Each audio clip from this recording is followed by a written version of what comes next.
On devrait y voir dans la région déjà 3 décès sur les routes alors que la saison hivernale commence à peine. Oui, encore une fois, une femme dans la cinquantaine qui est une résidente de Taschereau qui est décédée après que sa camionnette est entrée en collision avec un véhicule lourd. Ça s'est passé tôt ce matin entre les kilomètres 85 et 86 de la route 113 près de Sainte-Terre. La dame aurait dévié de sa voie et les pompiers qui ont eu de la difficulté tellement l'impact a été grand là, à l'extirper du véhicule. La route a été rouverte à la circulation dans les dernières heures. Les services d'urgence avaient été dépêchés là-bas vers 7h30. Et il y a 3 résidents de l'Ontario qui ont été arrêtés par la Sûreté du Québec vendredi dernier à Val-d'Or. Après une sortie de route à l'intersection de la route 117 et du chemin Paradis, les suspects, 2 hommes de 20 et 29 ans et une femme de 28 ans, auraient conduit un véhicule avec les capacités affaiblies par la drogue. Plusieurs stupéfiants, d'ailleurs, ont été saisis dans le véhicule, de la cocaïne, du fentanyl, des médicaments sous ordonnance. Les 2 hommes sont détenus, attendent la suite des procédures, alors que la femme, elle, a été libérée.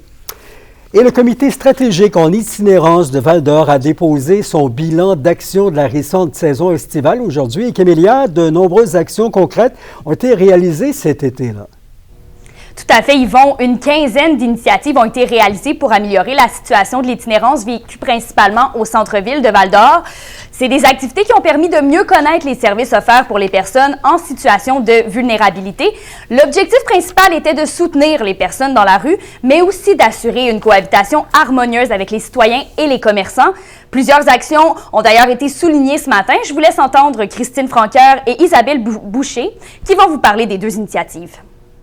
Peter Pan qui a connu une 2e saison haute en succès avec un nombre incroyable d'intervenants, divers partenaires là, qui sont été impliqués dans le processus. On parle d'une trentaine d'intervenants, des organismes communautaires, 826 personnes rejointes, 40 sorties. C'est pas fini, on continue d'en faire aussi là, jusqu'à temps qu'ils soient hivernisés. Tapage, c'est le travail alternatif payé à la journée.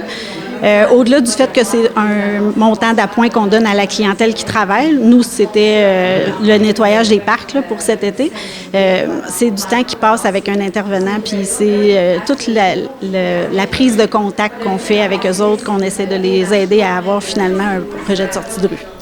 Camélia, il y avait des citoyens qui s'étaient plaints de la présence des itinérants cet été-là.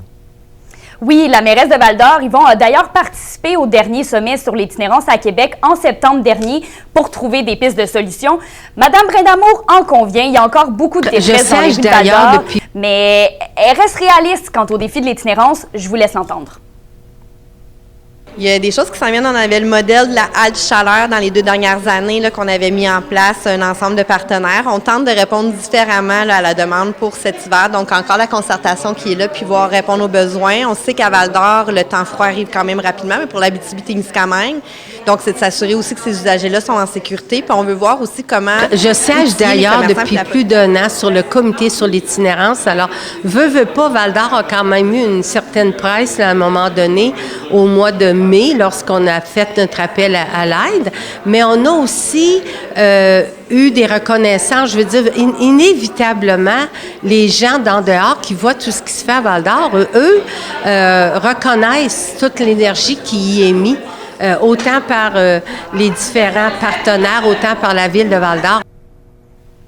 Yvon, en terminant, il faut savoir que sur un total de 25 actions prévues cet été, près de 70 % ont été pleinement réalisées. Pour le comité stratégique en itinérance, les progrès sont encourageants, mais des défis persistent. Les conversations s'entremêlent, mais au moins on se comprend en bout de ligne. Merci, Camélia. Oui, merci Yvon. Parlons traitement d'eau, mais il y a Rouyn-Noranda, Amos et Val-d'Or qui déversent un trop grand nombre d'eau usée dans les lacs et rivières par rapport à leur nombre d'habitants. C'est ce qui ressort du plus récent palmarès de la Fondation Rivière qui milite pour la protection et la préservation des plans d'eau. Une tendance à la diminution est toutefois remarquée en ce qui a trait au déversement d'eau usée à Rouyn-Noranda. Et la consigne sur les contenants de boissons en aluminium, en verre ou en plastique a augmenté de 5 sous, on vous en a parlé plus tôt. Les bouteilles de bière des microbrasseries passent de 20 sous à 10 sous. Pour les dépanneurs comme chez Gibb dans le quartier 20 à Rouyn-Noranda, le commerce qui n'est plus accessible aux consignations. Le propriétaire est donc déçu d'être exclu. Du côté des épiceries comme les marchés Tradition, Marion et Fils à Palmarol, on s'attend à ce qu'il y ait davantage de roulement.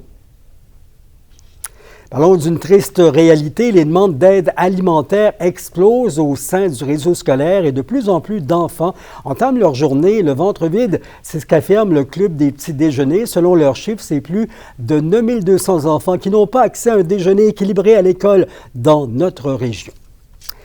Maintenant, M. Yves Bédard quitte pour la retraite après 33 années de présence dans le milieu de l'éducation à la commission scolaire de Rouyn-Noranda. Au-delà d'arriver aux ententes patronales syndicales ou des défis de gouvernance pour faire passer la commission scolaire à un centre de service, il croit que ses équipes l'ont aidé à amener du soleil quand les tempêtes entendaient dominer. Un extrait d'un entretien avec lui qui, par amour pour la région, va demeurer sûrement dans la sphère publique régionale. J'ai été entouré d'une équipe absolument formidable qui, quand on a des moments un petit peu plus difficiles, sont là pour nous remonter. Et quand c'est d'autres qui vivent les creux de vague, on travaille ensemble. Je parlais des toilettes mixtes tantôt. Est-ce que c'est quelque chose qui empêche de dormir? Je me dis, mon Dieu, quand on met de l'énergie sur des choses aussi de base, je vais le dire comme ça, on ne travaille pas ces vraies affaires, là. Puis il y a des jeunes avec des grandes difficultés, il y a des jeunes qui veulent réussir, il y a des jeunes qui vivent des choses épouvantables, mais là, on met de l'énergie là-dessus. Donc, mon Dieu, concentrons-nous sur les vrais débats, sur les vrais enjeux. Mais, M. Bédard, ça vous a peut-être permis, justement, de dire à M. Drainville, venez voir nos plans des toilettes, mais en même temps, on va vous montrer ça aussi. L'équipe sous-ministérielle, nous a soutenus dans ce dossier-là, mais nous soutient depuis le début dans le dossier de la qualité de l'air. Hein? On a une école, vous le savez, dans le quartier Notre-Dame de Protection, avec toute l'inquiétude que ça peut amener chez les parents, chez le personnel et tout ça.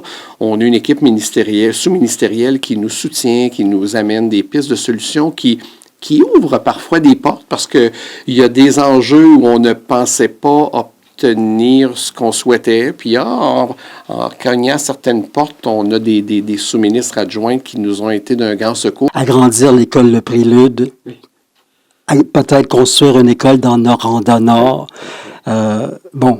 Vous partez, c'est pas fait, mais vous avez encore espoir que le ministère de l'Éducation voit les besoins d'amélioration des services que vous avez suggérés?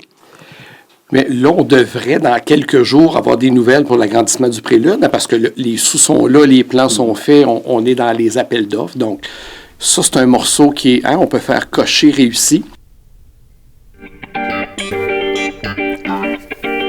La 6e édition du Festival de musique trad à Val-d'Or, c'est commencé. Ça se poursuit jusqu'à dimanche. Le festival veut rassembler les musiciens et chanteurs notamment.